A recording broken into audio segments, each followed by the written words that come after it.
Patdi cricket tournament ઉદ્ઘાટન પ્રસંગે ગૃહમંત્રી હર્ષ સંઘવી 100 કલાક મુદ્દે પોલીસને કર્યું નિવેદન। ભલે 100 કલાક પૂર્ણ થઈ ગઈ હોય પણ ભૂલચૂકથી બાકી રહેલ ગયો હોય તે સુરેન્દ્રનગર જિલ્લા સામે જોવાની તેવી પરિસ્થિતિ જિલ્લા પોલીસ કરે। ભાગીદારી અને લુખ્ખાગીરી કરતા તત્વો સુરેન્દ્રનગર જિલ્લા સામે જોઈ નહીં તેવી પરિસ્થિતિ કરો, ગૃહમંત્રી હર્ષ સંઘવીએ જણાવ્યું। બહેન દીકરીઓ સામે આંખો ઊંચી કરનાર, જોનાર અને લોકોના પણ એકાએકથી હિસાબ કરો, ગૃહમંત્રી હર્ષ સંઘવીએ જિલ્લા પોલીસને કરી ટકોર। બહેનો દીકરીઓ સામે જોનારની પરિસ્થિતિ એવી કરો કે ભવિષ્યમાં પણ આજુબાજુ રહેલા વ્યક્તિને બહેન દીકરીઓ પર નજર ઊંચી કરતા પહેલાં વિચાર કરે। સુરેન્દ્રનગર પાટડી ખાતે ગૃહમંત્રી હર્ષ સંઘવીએ સુરેન્દ્રનગર જિલ્લા પોલીસને ટકોર કરી। પાટડી ખાતે ગુજરાત રાજ્યના ગૃહમંત્રી હર્ષ સંઘવી દ્વારા 60 દસાડા વિધાનસભા વિસ્તારમાંની ક્રિકેટ ટૂર્નામેન્ટનો શુભારંભ કરવામાં આવ્યો। સુરેન્દ્રનગર ભારતીય જનતા પાર્ટી દસાડા વિધાનસભા પરિવાર દ્વારા આયોજિત સામાજિક સમરસતા એકતા માટે નાઇટ ક્રિકેટ ટૂર્નામેન્ટ DCL 2025નું આયોજન કરવામાં આવ્યું છે, જેને ટૂર્નામેન્ટને ગઈકાલે સાંજે ગુજરાત રાજ્યના ગૃહમંત્રી હર્ષ સંઘવી, રાજ્ય કક્ષાના ગૃહમંત્રી ઉદ્યોગ અને સંસ્કૃતિ પ્રવૃત્તિના રાજ્ય કક્ષાના વાહન વ્યવહાર, રમતગમત અને યુવા સેવા તમામ સ્વતંત્ર હવાલો હસ્તે સૂરજમલજી હાઈસ્કૂલ ગ્રાઉન્ડમાં ટૂર્નામેન્ટને ખુલ્લી મૂકવામાં આવી હતી। વધુમાં ગૃહમંત્રીએ જણાવ્યું હતું કે વૃદ્ધાશ્રમ માતા પિતાને મૂકનાર સામે કડક કાર્યવાહી કરાશે, બહેન દીકરીઓના અપમાન કરનારને છોડવામાં નહીં આવે અને સાથોસાથ 100 કલાકની પોલીસ વિભાગની કામગીરી અંગે રાજકોટ રેન્જ આઈજીને જિલ્લાના એસપીને સારી કામગીરી બદલ બિરદાવ્યા હતા। પાટડી સૂરજમલજી હાઈસ્કૂલ મેદાન પર સામાજિક સમરસતા એકતા રાત્રિ પ્રકાશ ક્રિકેટ ટૂર્નામેન્ટ પ્રારંભ કરાવીને આ પ્રસંગે ગુજરાતના ગૃહમંત્રી હર્ષ સંઘવી મહત્વપૂર્ણ નિવેદન કર્યું હતું।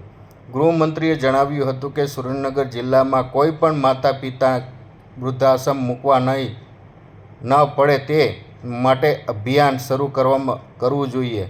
તેમણે કહ્યું કે દીકરો માતા પિતાના વૃદ્ધાશ્રમમાં મૂકે તે લગ્ન પ્રસંગ કે અન્ય કાર્યક્રમમાં આમંત્રિત ન કરવો જોઈએ। પોલીસ આવા માતા પિતા અંગે સંતાનોનું મિલન કરાવી કાર્ય કરી રહી છે। સંઘવીએ જણાવ્યા મુજબ વધુમાં ઉમેર્યું કે બહેન દીકરીઓનું અપમાન કરનાર કોઈ પણ વ્યક્તિ હોય તેને છોડવામાં નહીં આવે। જિલ્લામાં દાદાગીરી કરનાર તેમની ભાષામાં જવાબ આપવામાં આવશે। ટૂર્નામેન્ટ વિજેતા ટીમને 1.51 લાખનું રોકડ ઇનામ ટ્રોફી આપવામાં આવશે।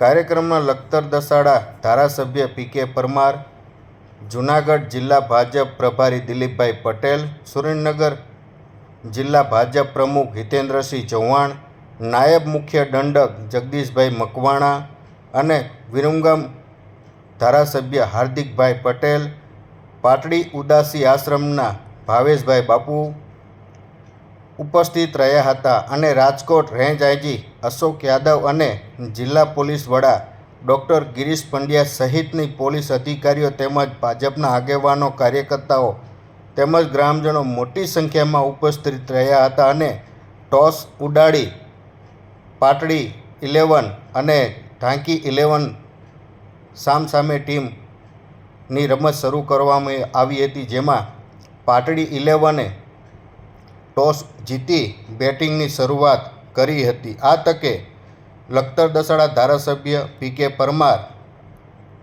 સુરેન્દ્રનગર જિલ્લા ભાજપ પ્રમુખ હિતેન્દ્રસિંહ ચૌહાણ, કિરીટસિંહ રાણા તેમજ ભાજપના આગેવાનો, કાર્યકર્તાઓ ક્રિકેટ રમીને ક્રિકેટ ટૂર્નામેન્ટની ઉજવણી પણ કરવામાં આવી હતી। નાઇટ ક્રિકેટ ટુર્નામેન્ટના આજના શુભારંભ પ્રસંગે આપણી સૌની વચ્ચે ઉપસ્થિત આ વિસ્તારને વધુમાં વધુ લાભ થાય આ વિસ્તારના પ્રત્યેક સમાજો માટે સરકાર કામ કરનાર આ વિસ્તારના લોકપ્રિય ધારાસભ્ય શ્રી પી.કે. પરમારજી, ભારતીય જનતા પાર્ટી સુરેન્દ્રનગર જિલ્લાના કર્મઠ અધ્યક્ષ, મારા સાથી મિત્ર આદરણીય શ્રી હિતેન્દ્રસિંહજી ચૌહાણ વિભૂત છે અને આ વિચારોમાં આ વિસ્તારના સૌ નાગરિકોનો સૂર પુરાયેલો છે. એ આજે અહીંયા તમારા સૌનો ઉત્સાહ જોતા હું 100% એવું માનું છું કે પી.કે. પરમાર અને એમની આખી વિધાનસભા સાથે મળીને દરેક સામાજિક કામોને ઉપાડે છે અને માત્ર આ સામાજિક કામોને ઉપાડે છે એટલું જ નહીં, પરંતુ એને જમીનમાં ઉતારીને લોકોના મન સુધી ને લોકોના દિલ સુધી પહોંચવાનું કામ ભારતીય જનતા પાર્ટીના કાર્યકર્તાઓ કરે છે. સામાન્ય રીતે ક્રિકેટની નાઇટ ટુર્નામેન્ટ હોય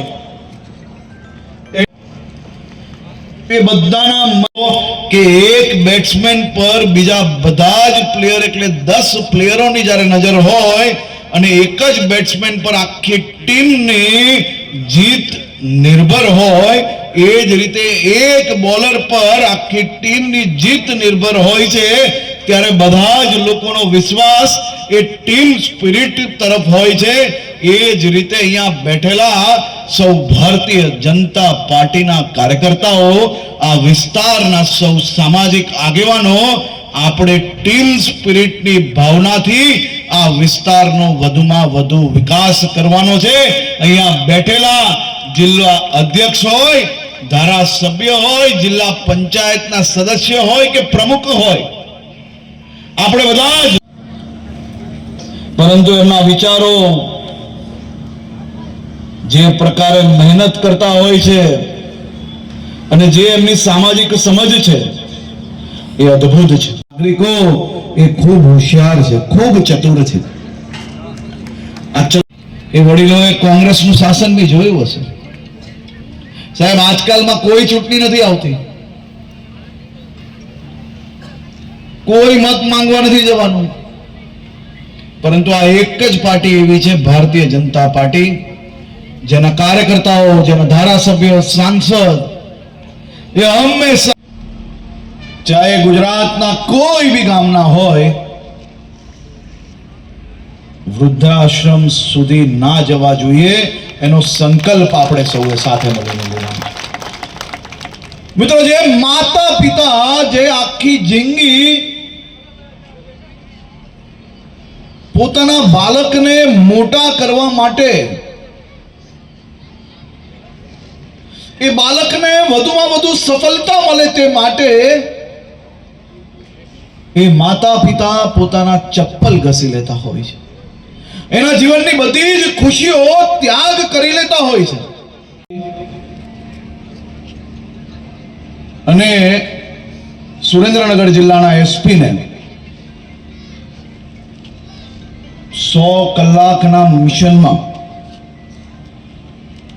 જે કામગીરીઓ કરવાની હતી અને એ કામગીરી સુરેન્દ્રનગર જિલ્લામાં જે અદ્ભુત રીતે કરી છે તે બદલ એમને અભિનંદન આપું છું.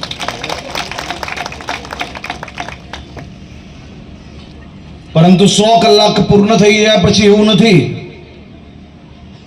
કે કોઈક ભૂલચૂકમાં બાકી રહી ગયો હોય અને હજી એ જો મનમાં ભ્રમ હોય ભાઈગીરીનો, તો એને સુરેન્દ્રનગર જિલ્લો ભાલવો ના જોઈએ એવી પરિસ્થિતિ સુરેન્દ્રનગર જિલ્લા પોલીસ દ્વારા આવા લુખ્ખાઓની જરૂરથી કરવી જોઈએ. સમાજ જીવનમાં મારી બહેન, દીકરીઓ, માતાઓ, એની સામે આંખ ઊંચી કરનાર એક લોકોને એનો હિસાબ તો થવો જ જોઈએ. અને હિસાબ એવો થવો જોઈએ કે ભવિષ્યમાં એની આજુબાજુમાં રહેલા કોઈ વ્યક્તિ, કોઈ બહેન દીકરી ઉપર નજર ઊંચી કરીને જોઈ ના શકે તેવી વ્યવસ્થાઓ આપણે મજબૂતાઈથી નીચે સુધી, શહેરોમાં જ નહીં ગામે ગામ સુધી બનાવવા માટે આપણે સંકલ્પ લેવાનો છે. અને મને 100% વિશ્વાસ છે કે આ કામગીરી બી સુરેન્દ્રનગર જિલ્લા પોલીસ દ્વારા નીચે સુધી પહોંચાડવામાં સફળતા પ્રાપ્ત થશે. મારા સૌ વડીલોને ફરી એકવાર આપ સૌ લોકો સામાજિક જીવનમાં નાના નાના સામાજિક પ્રસંગોમાં નાના નાના સામાજિક વિષયોને જરૂરથી લઈને માત્ર એની ઉપર વાત કરવી એટલું જ નહીં, પરંતુ એનો બદલાવ ના આવે ત્યાર સુધી એની પાછળ પડી રહેવા માટે હું આપ સૌ લોકોને અપીલ કરું છું. આપ સૌ લોકોને ફરી એકવાર સૌનો પ્રેમ આશીર્વાદ આપવા બદલ હું આપનો આભાર બી માનું છું. અમારા વડીલ મિત્ર પીકે પરમારજીનો ખૂબ ખૂબ આભાર માનું છું. એમની ઉંમર આજરોજ 60 દસાડા વિધાનસભા ભારતીય જનતા પાર્ટી પરિવાર મારફતે સામાજિક સમરસતા અને એકતાના ભાગરૂપે પાટડી મુકામે સૂરજમલજી હાઈસ્કૂલની અંદર નાઇટ ક્રિકેટ ટુર્નામેન્ટનો શુભારંભ રાજ્ય કક્ષાના ગૃહમંત્રી અને યુવા સાંસ્કૃતિક અને રમતગમત મંત્રી માનનીય હર્ષભાઈ સંઘવી ના અધ્યક્ષસ્થાને આજે શુભારંભ થયો છે. ખાસ કરી અને 60 દસાડા વિધાનસભા ક્ષેત્રના ગામોમાંથી અલગ અલગ ટીમો એ સતત 30 દિવસ સુધી આ સૂરજમલજી હાઈસ્કૂલની અંદર રમવાના છે. ખાસ કરીને ક્રિકેટની સંદર્ભમાં આ યુવાનોની અંદર એક ટીમ સ્પિરિટ હોય એ જ પ્રકારે સમગ્ર વિધાનસભા ક્ષેત્ર એની અંદર એકતા અને સામાજિક સમરસતા કેળવાય એના ઉદ્દેશ સાથે આ ટુર્નામેન્ટનું આયોજન થયું છે. આ ટુર્નામેન્ટના આયોજનના સંદર્ભમાં આજના શુભારંભ પ્રસંગે અમારા જિલ્લા ભારતીય જનતા પાર્ટીના માનનીય પ્રમુખ હિતેન્દ્રસિંહજી ચૌહાણ, મારી ગુજરાત સરકારના નાયબ મુખ્ય દંડક વઢવાણના ધારાસભ્ય માનનીય જગદીશભાઈ મકવાણા, જિલ્લા પંચાયતના પ્રમુખ હરિકૃષ્ણભાઈ પટેલ, અમારી બાજુની વિધાનસભાના ધારાસભ્યો માનનીય હાર્દિકભાઈ પટેલ, સુખાજીભાઈ ઠાકોર, અમારા પાટડીના પનોતા પુત્ર અને જિલ્લા ભાજપના પૂર્વ પ્રમુખ જુનાગઢના પ્રભારી માનનીય દિલીપભાઈ પટેલ અને સમગ્ર વિધાનસભા સીટ અને જિલ્લાના અનેક આગેવાનો આજે શુભારંભની અંદર ઉપસ્થિત રહ્યા. આજે ટુર્નામેન્ટની અંદર 64 ટીમો એ આમાં ભાગ લેવાની છે. 6 તબક્કામાં 6 રાઉન્ડની અંદર 30 દિવસ સુધી આ ઉત્સવ ચાલવાનો છે અને નાઇટની અંદર અમારા પાટડીની અંદર મોટા ભાગે લોકો રાતના સમયે વોકિંગમાં નીકળતા હોય, ફરવા જતા હોય, એ પ્રકારે 30 દિવસ સુધી લોકોને મનોરંજન પૂરું પાડવાનું કામ અને ટીમ સ્પિરિટનું કામ આ ક્રિકેટના માધ્યમથી થવાનું છે. આભાર.